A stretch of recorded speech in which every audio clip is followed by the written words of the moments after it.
كتاب أنزلناه إليك مبارك ليدبروا آياته وليتذكر أولو الألباب.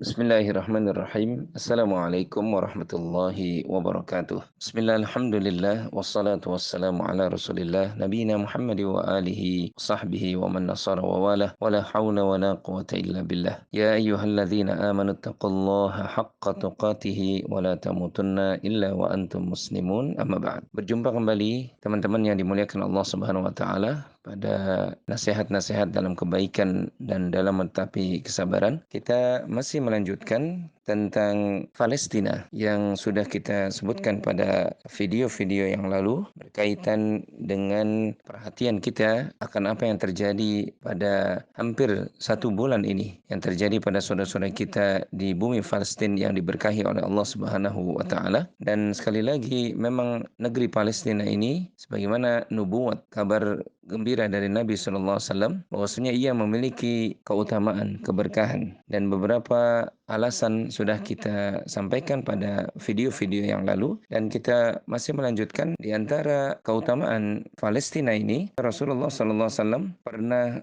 berkunjung dan sholat di Masjidil Aqsa ketika beliau di Isra Mi'rajkan oleh Allah Subhanahu wa taala. Subhanalladzi asra bi'abdihi lailan minal masjidil harami ilal masjidil aqsa alladzi barakna haulahu linuriyahu min ayatina. Dalam ayat ini Allah Subhanahu wa taala telah menerangkan kepada kita bahwasanya Maha Suci Allah yang telah memperjalankan hambanya di malam hari dari Masjidil Haram ke Masjidil Aqsa. Perjalanan yang diberkahi oleh Allah. Dan Al-Aqsa disebutkan oleh Allah Ta'ala di dalam ayat yang mulia ini. Bahkan Masjid Al-Aqsa adalah tempat berpijaknya Rasulullah SAW sebelum beliau di-mi'rajkan ke Sidratul Muntaha untuk menerima perintah ibadah yang paling agung yang hari ini kita laksanakan bersama-sama, yaitu ibadah salat yang 5 waktu. Maka kaum muslimin dimanapun berada tidak boleh melupakan Al-Aqsa, karena masjid ini disebutkan oleh Allah Subhanahu wa taala sebagai tempat perjalanan Nabi kita yang mulia sallallahu alaihi wasallam, tempat berpijaknya beliau menuju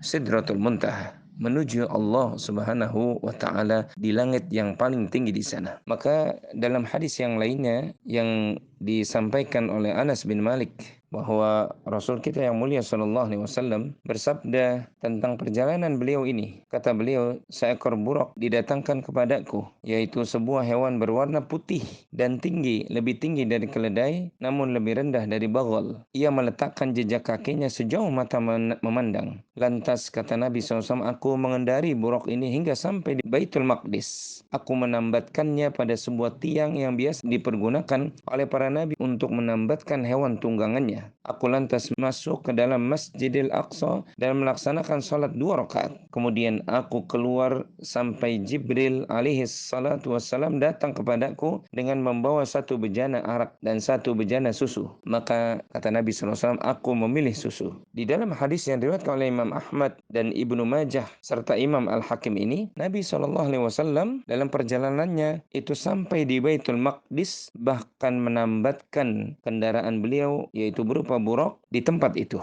Ini menunjukkan tentang kemuliaan Masjidil Aqsa, kemuliaan Palestina, di mana Masjidil Aqsa ada di dalamnya. Teman-teman yang dimuliakan oleh Allah Subhanahu wa taala, inilah bagian yang kelima dari kenapa kita mesti memperhatikan Al-Aqsa.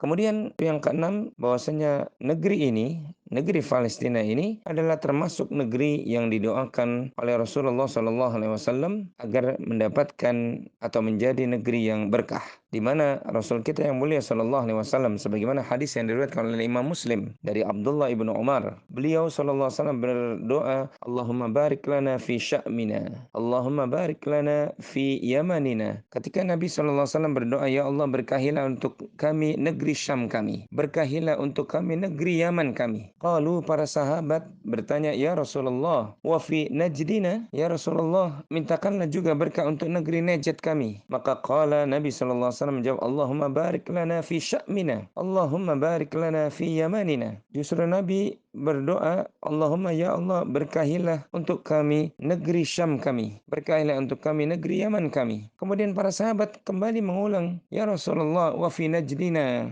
wahai Rasulullah mintakanlah juga berkah untuk negeri Najd kami. Untuk yang ketiga kalinya Nabi SAW kemudian menjelaskan sesungguhnya di Najd akan muncul berbagai kegoncangan, huru-hara, dan darinya pula muncul tanduk setan. Dalam hadis yang mulia ini, Nabi SAW menjelaskan kepada kita sampai Nabi mendoakan 3 kali untuk keberkahan negeri Syam, di mana Palestina termasuk di dalam 4 negeri yang disebutkan oleh Nabi SAW sebagai negeri Syam. Oleh karena itu, saya mengajak diri saya pribadi dan juga teman-teman sekalian, mari kita jangan lupakan Syam, jangan lupakan Palestina, karena Palestina ini bagian dari negeri Syam yang mendapatkan doa dari Nabi SAW. Semoga Allah Subhanahu Wa Taala senantiasa menjadikan Palestina bagian dari negeri yang terus diberkahi oleh Allah Subhanahu wa taala sampai hari kiamat. Semoga penduduknya senantiasa juga diberikan kekuatan iman dan Islamnya, diberikan pertolongan dari musuh-musuhnya, dan semoga Allah Subhanahu wa taala memberikan kesempatan kepada kita untuk bisa mengunjungi negeri Palestina untuk salat di Masjidil Aqsa, dan semoga kaum muslimin senantiasa dimenangkan oleh Allah Subhanahu wa taala dari musuh-musuhnya. Allahumma amin. Wa sallallahu ala nabiyina Muhammadin wa ala alihi wa sahbihi wasallam. Assalamualaikum warahmatullahi wabarakatuh.